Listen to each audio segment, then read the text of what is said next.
یعنی ہر رات ایک ایسا وقت ہوتا ہے جس میں اللہ تبارک و تعالی بندے کی دعا کو قبول کرتا ہے. ایک گھڑی ہوتی ہے, ایک وقت ہوتا ہے. اس کے تعلق سے ویسے بے شمار احادیث آپ کو ملتی ہیں. پہلی بات تو یہ ہے کہ اللہ کے پیارے نبی جناب محمد رسول اللہ صلی اللہ علیہ وسلم فرماتے ہیں کہ اللہ تبارک و تعالی آدھی رات کے بعد آسمان دنیا پر نزول فرماتا ہے. آدھی رات گزرنے کے بعد اللہ تبارک و تعالی آسمان دنیا پر نزول فرماتا ہے اور اللہ کی طرف سے ایک ندا دینے والا, ایک پکارنے والا پکارتا ہے. کون ہے جو اللہ تعالی سے مغفرت طلب کرے, اللہ تبارک و تعالی اس کے گناہوں کو معاف کر دے. کون ہے اللہ تبارک و تعالی سے جو چاہے مانگے, اللہ تعالی اس کی ہر مراد کو پوری کر دے.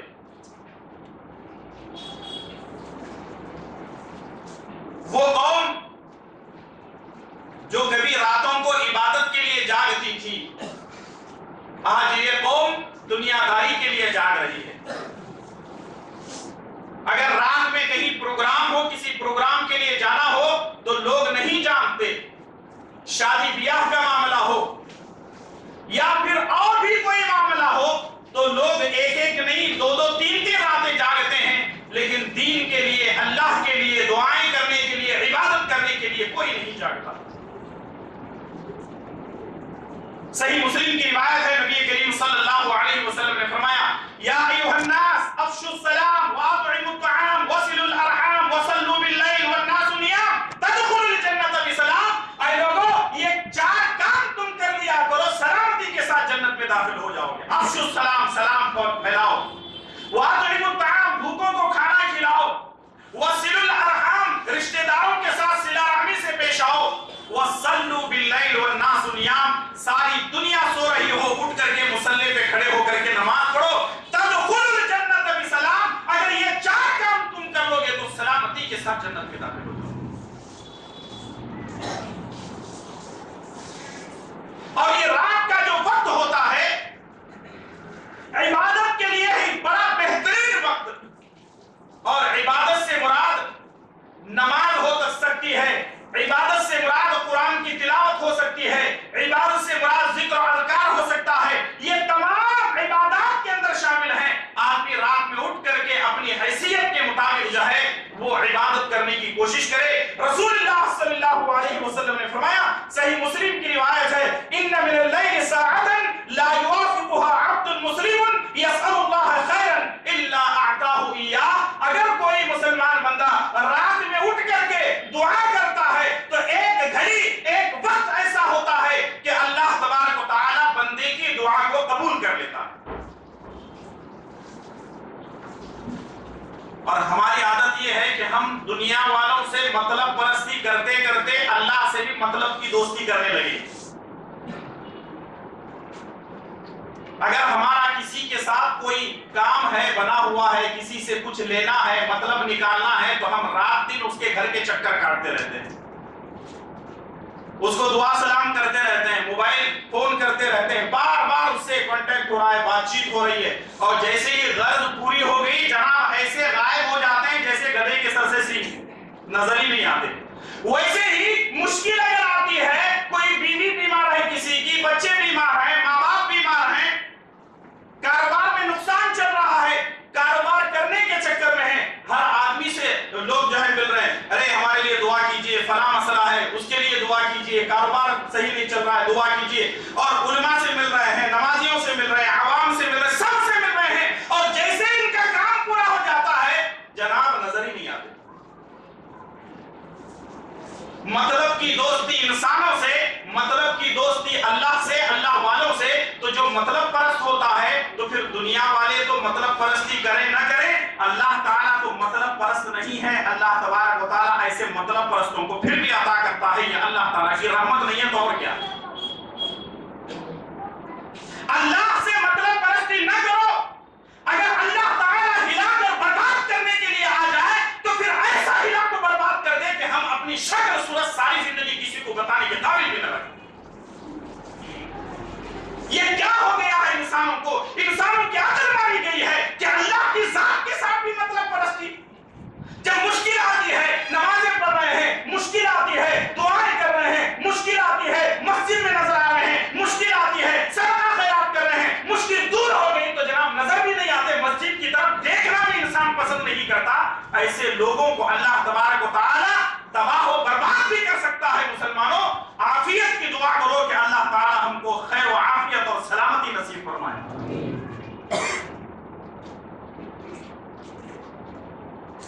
اور آج ایک مسلمانوں کا بہت بڑا طبقہ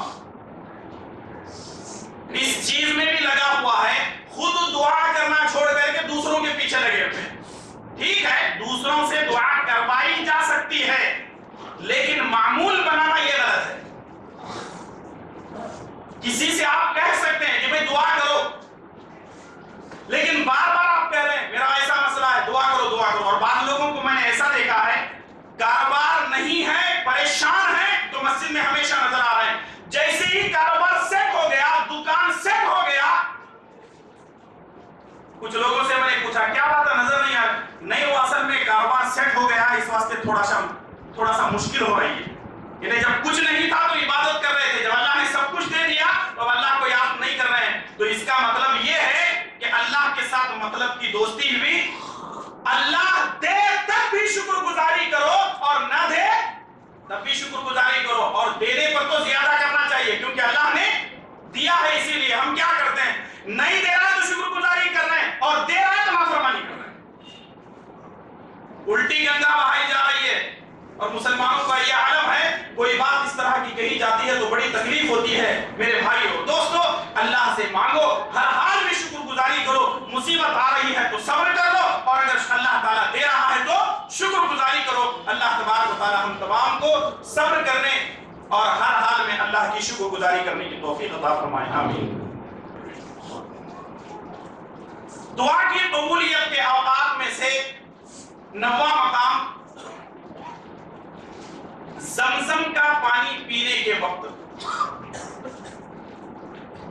اگر کوئی آدمی زمزم کا پانی پی رہا ہے اور اس سے پہلے کوئی دعا کرتا ہے تو وہ دعا کی قبولیت کا وقت ہوتا ہے، آدمی دعا کر کے پی سکتا ہے.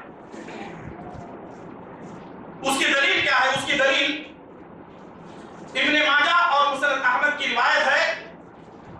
حضرت جابر بن عبداللہ رضی اللہ تعالیٰ عنہ فرماتے ہیں رسول اللہ صلی اللہ علیہ وسلم نے فرمایا ماء زمزم لما شرب له. زمزم کا پانی جس نیت سے پیا جاتا ہے تو اللہ تعالیٰ اس کی نیت کو پورا کرتا ہے.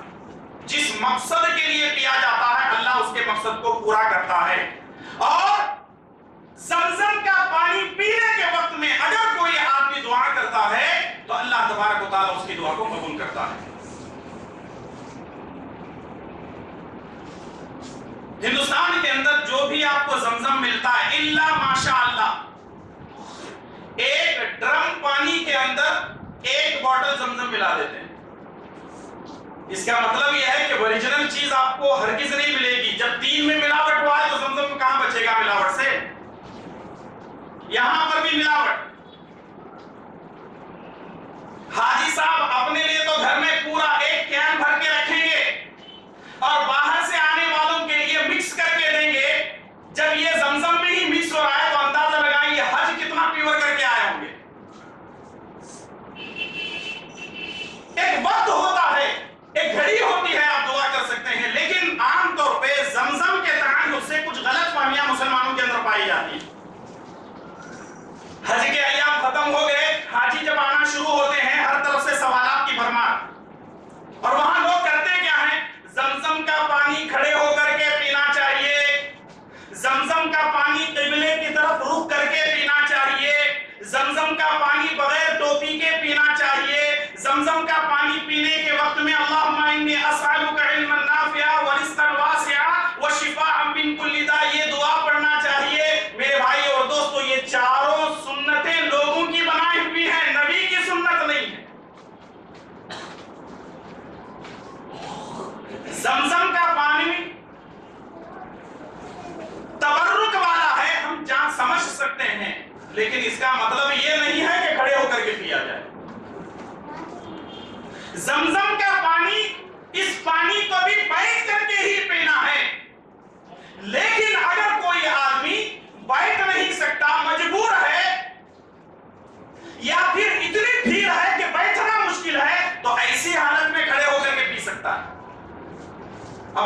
اس کو کیا بنایا؟ نہیں، کھڑے ہو کر کے ہی پینا چاہیے۔ دلیل دیتے ہیں، حضرت علی رضی اللہ تعالیٰ عنہ فرماتے ہیں کہ میں نے نبی صلی اللہ علیہ وسلم کو نبی صلی اللہ علیہ وسلم نے حج کے ایام میں کھڑے ہو کر کے پیا ہے، اس کا مطلب ہمیشہ آپ نے کھڑے ہو کر کے نہیں پیا۔ اور جو لوگ حج کو گئے ہیں یا عمرے کو گئے ہیں ان سے پوچھ لو زمزم کے کنویں کے پاس، زمزم کے نلوں کے پاس کتنی بھیڑ ہوتی ہے، اور اگر کوئی آدمی وہاں پر بیٹھنے کی کوشش کرتا ہے پھر وہ نظر نہیں آئے گا جہاں اس دنیا سے چلے گئے ہوں گے، اتنی بھیڑ ہوتی ہے، لوگ اس کے اوپر سے نکل جاتے ہیں۔ عام پانی بھی بیٹھ کر کے ہی پینا سنت ہے، لیکن مجبوری کے تحت آدمی کھڑے ہو کر کے پانی پی سکتا ہے۔ ایک ہے اجازت، دوسرے ہے سنت اور افضلیت۔ سنت اور افضلیت کھڑے ہو کر کے پینا نہیں ہے بلکہ بیٹھ کر کے پینا ہے، اور اگر کوئی آدمی کھڑے ہو کر کے پانی پی سکتا ہے تو اس کی اجازت ہے۔ جس طرح مرد کے لیے نبی کریم صلی اللہ علیہ وسلم کی سنت یہ ہے کہ بیٹھ کر پیشاب کرے، یہ افضل ہے اور سنت بھی ہے، لیکن اگر کوئی آدمی کھڑے ہو کر کے پیشاب کرنا چاہے تو کر سکتا ہے، اس کی اجازت ہے۔ صحیح مسلم کی روایت۔ مثال کے طور پر آپ کسی بس اسٹینڈ میں چلے گئے، وہاں بیٹھنے کے لیے نہیں بلکہ یہاں ہندوستان کے اندر پورے کے پورے پیشاب خانے جتنے ہوتے ہیں مردوں کے لیے کھڑے ہو کر ہی کرنا ہے۔ اب اگر آپ بیٹھتے ہیں تو وہاں گندگی اتنی، اور جب بیٹھیں گے تو دائیں بائیں آپ کی دیواروں پر یا پتھروں پر ٹائلز پر جو ہے جب پیر لگیں گے تو پوری گندگی پورا پیشاب آپ کو لگے گا۔ تو ایسی حالت میں آدمی جو ہے کھڑے ہو کر کے پیشاب کر سکتا ہے، لیکن اس کو دائمی سنت نہ بنائے، کبھی کبھی یہ کام کر سکتا ہے، اس کی اجازت ہے۔ تو بات زمزم کے تعلق سے چل رہی تھی، زمزم کے تعلق سے کوئی خاص دعا نہیں ہے، اور علامہ ابن کثیر رحمۃ اللہ علیہ نے اپنی تفسیر کے اندر حضرت ابن عباس رضی اللہ تعالیٰ عنہ کے تعلق سے جو روایت منقول کی جاتی ہے، اللہم انی اسألک علما نافعا ورزقا طیبا ورزقا واسعا وشفاء من کل داء، یہ دعا جو ہے نبی صلی اللہ علیہ وسلم سے ثابت نہیں ہے، بلکہ حضرت عبداللہ ابن عباس رضی اللہ تعالیٰ عنہ کا اپنا عمل تھا، پہلی چیز۔ دوسری بات یہ ہے کہ اہل علم نے اس روایت کو ضعیف قرار دیا۔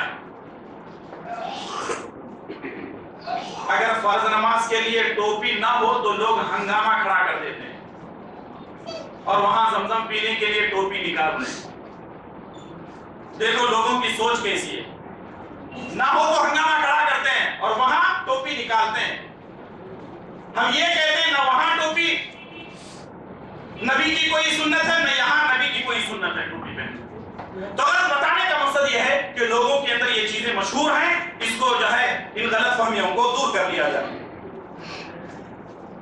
اور 10ویں نمبر پر دعا کی قبولیت کے اوقات اور مقام میں سے مرغ کی بانگ کے وقت میں اگر کوئی آدمی دعا کرتا ہے تو وہاں بھی دعا کی قبولیت کے امکانات موجود ہیں، جیسا کہ صحیح بخاری اور صحیح مسلم کی روایت ہے۔ حضرت ابو ہریرہ رضی اللہ تعالیٰ عنہ فرماتے ہیں، نبی کریم صلی اللہ علیہ وسلم نے فرمایا اذا سمعتم صیاح الدیک فاسألوا اللہ من فضلہ فإنہ رأى ملکا۔ نبی صلی اللہ علیہ وسلم نے فرمایا جب مرغ بانگ دے تو تم اللہ سے فضل تلاش کرو، یعنی اللہ سے دعا کرو۔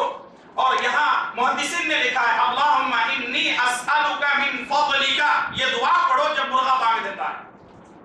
وجہ کیا ہے؟ فَإِنَّهُ رَآ مَلَكًا، اس لیے کہ مرغ نے فرشتے کو دیکھا ہے۔ تو مرغا جو بانگ دیتا ہے وہ کیوں؟ فرشتے کو دیکھ کر کے۔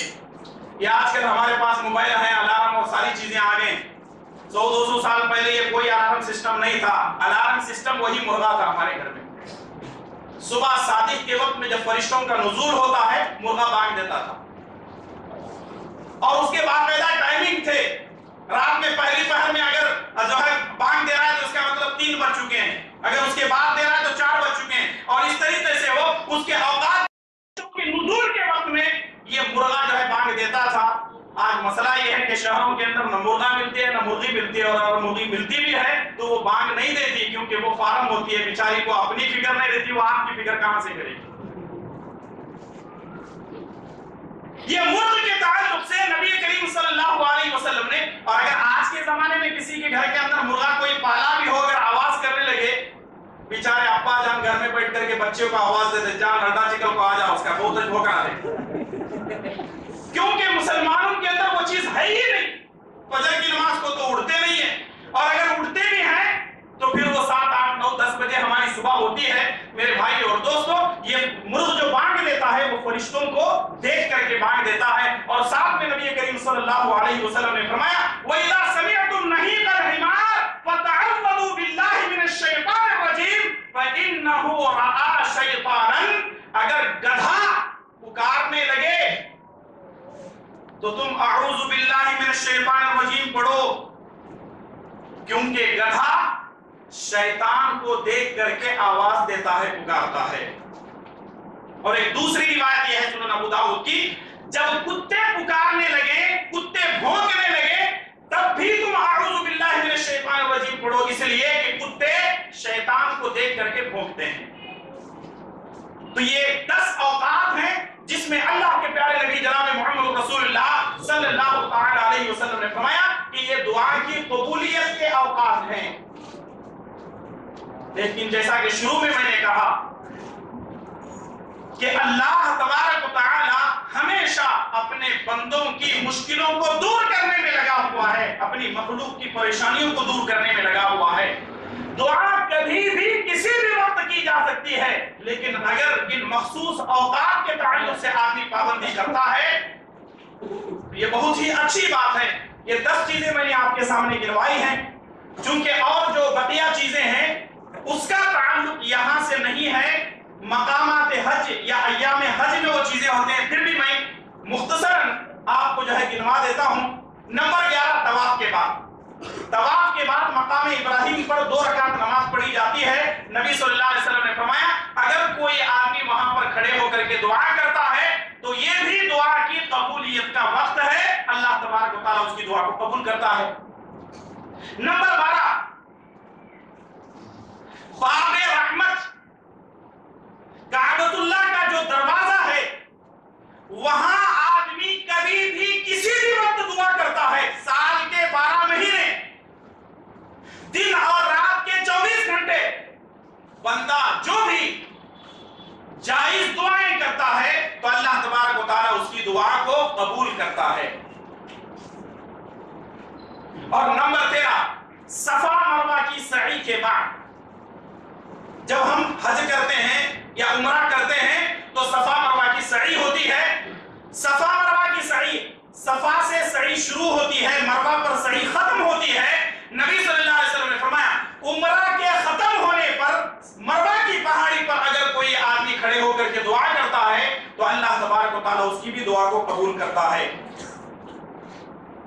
اور نمبر 14، 9 ذی الحجہ کو عرفات کے میدان میں اللہ تعالیٰ کی طرف سے خصوصی اعلان ہوتا ہے کہ اگر کوئی بندہ اللہ تبارک و تعالیٰ سے مانگتا ہے تو اللہ تعالیٰ اس کی ہر جائز خواہشات کو 9 عرفات کو، 9 ذی الحجہ کو قبول فرماتا ہے۔ اور یہ خاص ہے حاجیوں کے لیے جس کو پیارے نبی جناب محمد رسول اللہ صلی اللہ علیہ وسلم نے بیان فرمایا ہے۔ اور نمبر 15، جمرات کو کنکریاں مارنے کے بعد، جمرات 3 ہیں، اولا، وسطیٰ اور کبریٰ، تو ان تینوں جمرات میں سے آخری جمرے کو کنکری مارنے کے بعد اگر کوئی آدمی دعا کرتا ہے تو یہ بھی دعا کی قبولیت کے اوقات میں سے ہے، اللہ تبارک و تعالیٰ اس کی دعا کو بھی قبول کر لیتا ہے۔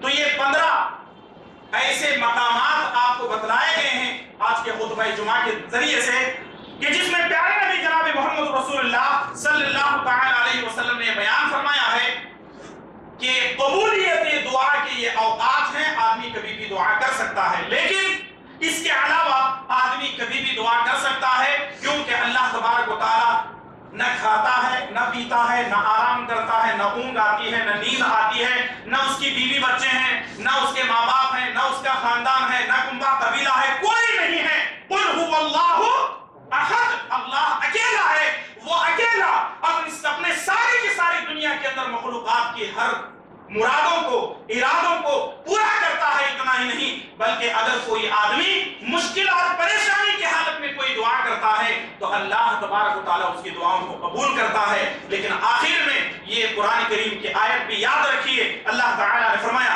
ان الذین یستکبرون عن عبادتی سیدخلون جہنم داخرین.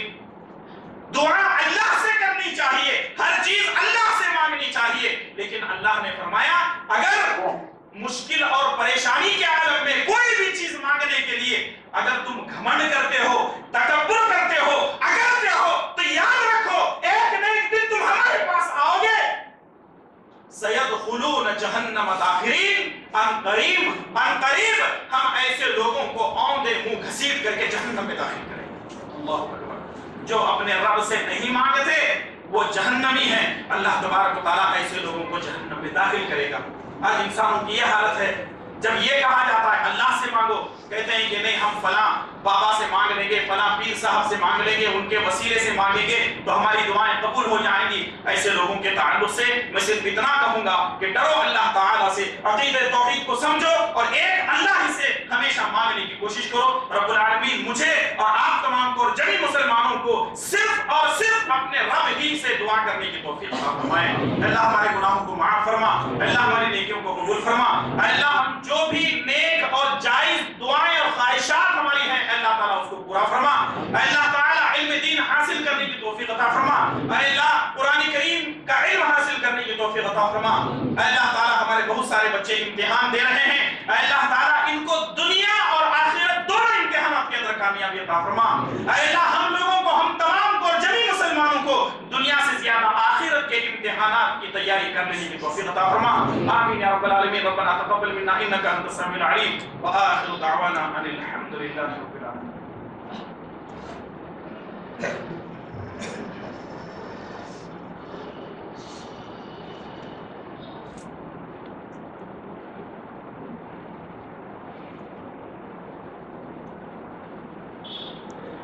إن الحمد لله نحمده ونستعينه ونستغفره ونعوذ بالله من شرور أنفسنا ومن سيئات أعمالنا. من يهده الله فلا مضل له ومن يضلل فلا هادي له, وأشهد أن لا إله إلا الله وحده لا شريك له, وأشهد أن محمدا عبده ورسوله. أما بعد, أعوذ بالله السميع العليم من الشيطان الرجيم. إن الله وملائكته يصلون على النبي يا أيها الذين آمنوا صلوا عليه وسلموا تسليما. اللهم صل على محمد وعلى آل محمد كما صليت على إبراهيم وعلى آل إبراهيم إنك حميد مجيد. اللهم بارك على محمد وعلى آل محمد كما باركت على إبراهيم وعلى آل إبراهيم إنك حميد مجيد. اللهم أعز الإسلام والمسلمين. اللهم أعز الإسلام والمسلمين. اللهم أعز الإسلام والمسلمين وأذل الشرك والمشركين. ربنا آتنا في الدنيا حسنة وفي الآخرة حسنة وقنا عذاب النار. ربنا ظلمنا أنفسنا وإن لم تغفر لنا وترحمنا لنكونن من الخاسرين. ربنا ولا تحملنا ما لا طاقة لنا به واعف عنا واعف عنا واعف عنا واغفر لنا وارحمنا أنت مولانا فانصرنا على القوم الكافرين. فانصرنا على القوم الظالمين. فانصرنا على القوم الحاصدين. فانصرنا على القوم المشركين. فانصرنا على القوم المنافقين. ربنا آتنا في الدنيا حسنة وفي الآخرة حسنة وقنا عذاب النار. عباد الله رحمكم الله, إن الله يأمر بالعدل والإحسان وإيتاء ذي القربى وينهى عن الفحشاء والمنكر والبغي يعظكم لعلكم تذكرون. اذكروا الله يذكركم وادعوه يستجب لكم ولذكر الله أكبر والله يعلم ما تصنعون. فؤادي في أزماتي يمنحني الصبر على ما قد ألقى من عثرات. قرآني نبض حياتي, قرآني طهر ذاتي, قرآني عصمة أمري, قرآني طوق نجاتي. قرآني نبض حياتي, قرآني طهر ذاتي, قرآني عصمة أمري, قرآني طوق نجاتي. معجزة خالدة ما أعظمها من كلماتي, من الرحمن علينا بكتاب من رحماتي. معجزة